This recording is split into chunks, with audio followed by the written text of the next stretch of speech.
Hi and welcome to my channel, or welcome back.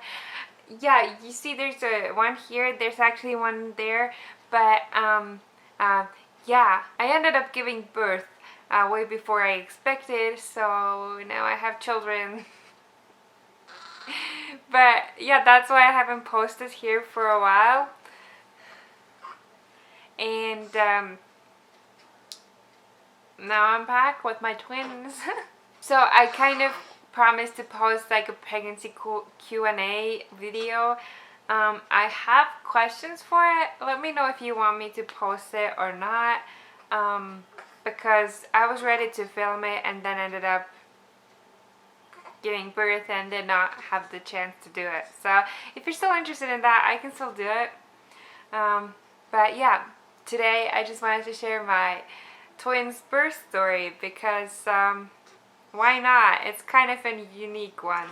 I've never heard anyone else having a story like that, but I'm sure some things you can find that are common.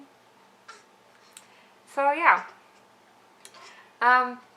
Also, I just want to say that I was hoping so hard that I was going to have the most easiest birth experience ever, and like pregnancy, like no preeclampsia and problems like that, because I wanted to make a video that would assure all the twin moms out there who are pregnant with twins that it's gonna be okay and you can actually have it pretty easy and good. But it did not go quite that well, but nothing scary happened, so you can watch this video. Don't worry, my things that happened were pretty rare too, so likelihood that you have the same experience is very little.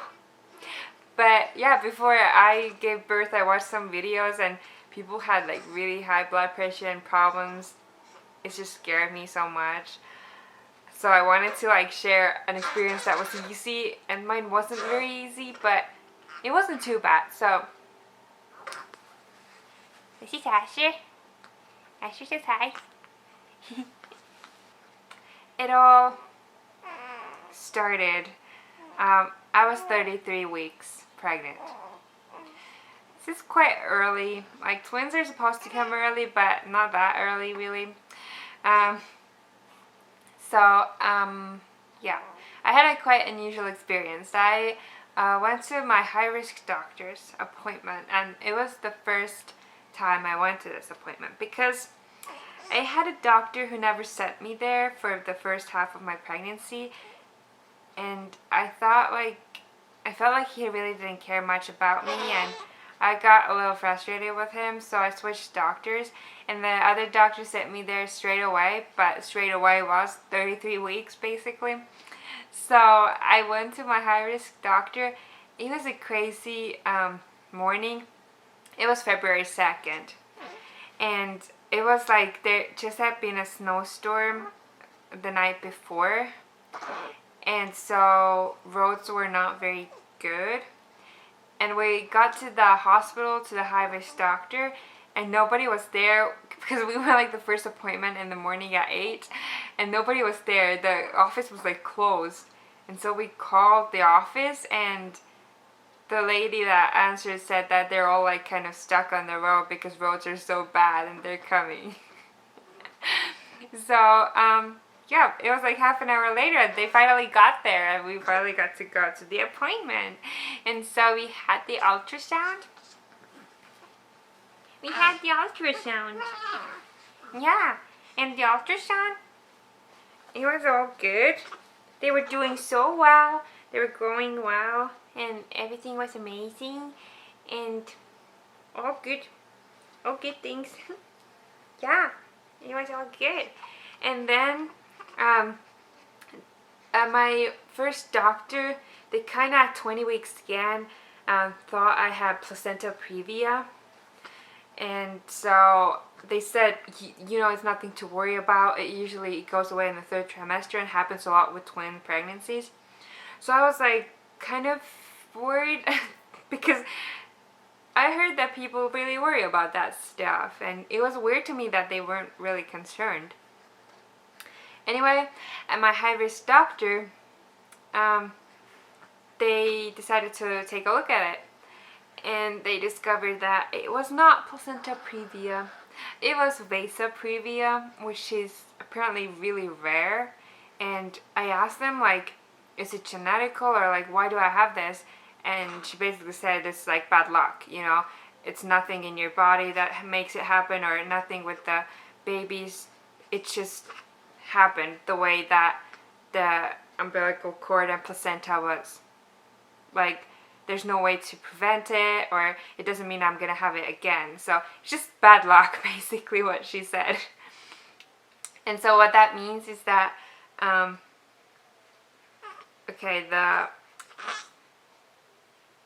let me try to remember the, anyways, the easier explanation was that Asher's umbilical cord, it was covering my cervix. So, it was a really low placenta, but the way that his umbilical cord was attached to placenta was kind of weird. And so, if I were to go in labor naturally and my water would break, there was a big chance that the baby could have died. Because it would start to bleed, and yeah. So, I was at the high-risk doctor's appointment, and she said, you know, we have to admit you to the hospital, like, right now. Like, if you live close, you can go home and pack your bags and come back. But, yeah, you're gonna go to the hospital right now, and we try to have you deliver at 34 weeks. It was a shock. Like, I did not expect that. It was just a regular doctor's appointment, and they're like, okay, you're going to the hospital today. I have the ability to stay really calm in shocks like that, so I didn't really have any emotions. That's how I deal with stuff like that. But it was just, wow, like, actually my babies are gonna be here, you know, next week. I went home and I got my stuff, and then we went to the hospital, and they gave me steroid shots, which helps babies' lungs develop when they're like so early. And yeah, I was sitting there in the hospital for like 5 days before my C-section. So I had to have a C-section because, yeah, like I said, I couldn't go in labor because of the vasa previa. So I had to have a C-section with them. But I was kind of like thinking I would have a C-section anyways. Now that I've had a C-section, I'm not quite sure if I would do it again. But to be fair, giving birth and C-section, there's no easy way out of it. They're both pretty rough. I mean, you're just going through a lot, and you bring a new child into the world. Yeah. And yeah, in C-section you don't have contractions. It doesn't hurt like that. But I had the worst nausea of my life, and I had pretty bad shoulder pain from the epidural, so it wasn't fun. It's definitely not the easy way, and I mean, after you're done with it, you can't move at all. It hurts so bad. But I don't want to scare you though, because a couple days later I was already moving around a little, and now it's a month later, and I'm doing normally. Like, I have occasional problems, but mostly it's a normal life. I'm pretty excited not to be pregnant anymore, because that was not a normal life. I don't know why having twins is a normal life, but it's normaler than being pregnant with twins. Hey!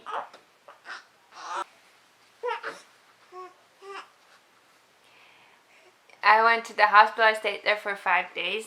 On day 2, we actually found out that we have got in contact with someone who had COVID, and we were super nervous because they told us that when you have COVID, you can't see the babies in the NICU, because NICU doesn't allow you in when you have COVID, which I understand, but we were a little nervous. But they told us we don't need to get tested because we're not really showing much symptoms. Yeah. The next day, I started having really stuffy nose. I never thought it was COVID because it was just a stuffy nose. Like, I didn't have any fever or anything. So the day of my C-section came, and that morning they decided to test us for COVID because they test everybody before they go into C-section because of NICU. And of course we tested positive for COVID, me and my husband both. So yeah, a crazy birth story comes now. Everything was like uneventful and surgery-wise and all that.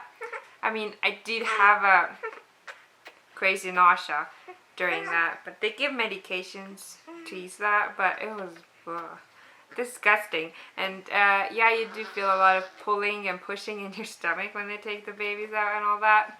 It doesn't hurt, but it's just like weird.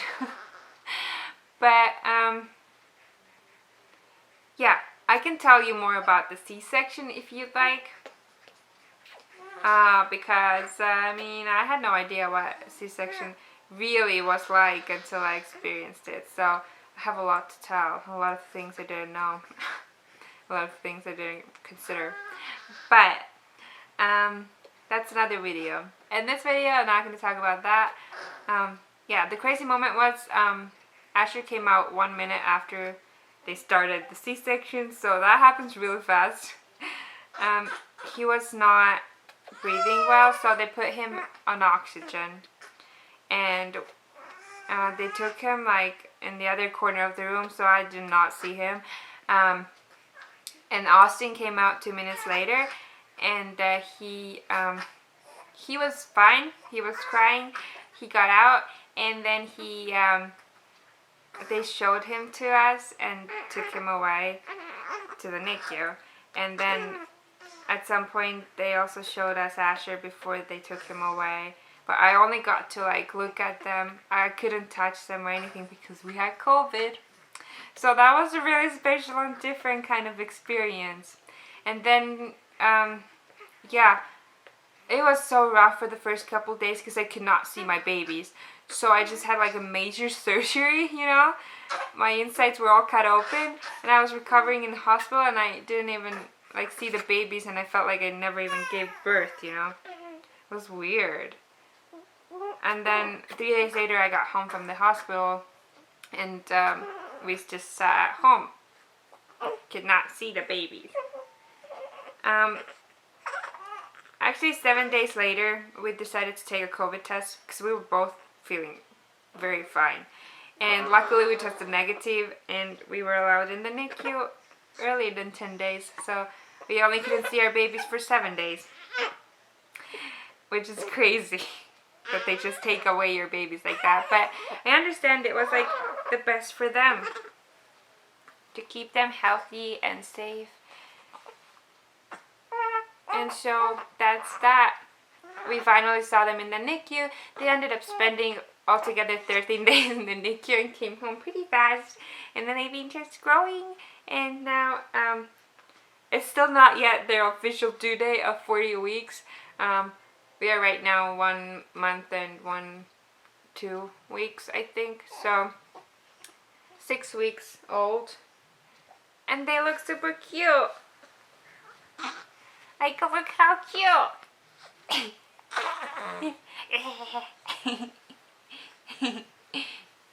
But yeah, I think I'm gonna go feed the Asher. You wanna eat, right?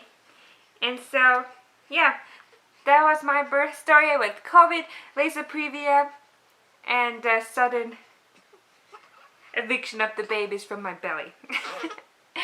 But yeah, I plan on making more videos on twin life and on growing these little ones, and also postpartum, NICU, all that kind of stuff. Because I feel like there's a lot to tell, and I did not know a lot of the things before it came to me. And there are also some positive sides of NICU, and I'll talk to you about them too if I make a video about NICU someday. But this is it for today. Why are they squirmy? I guess we're gonna go feed the babies now. But thank you so much for watching, and I hope you like this video, and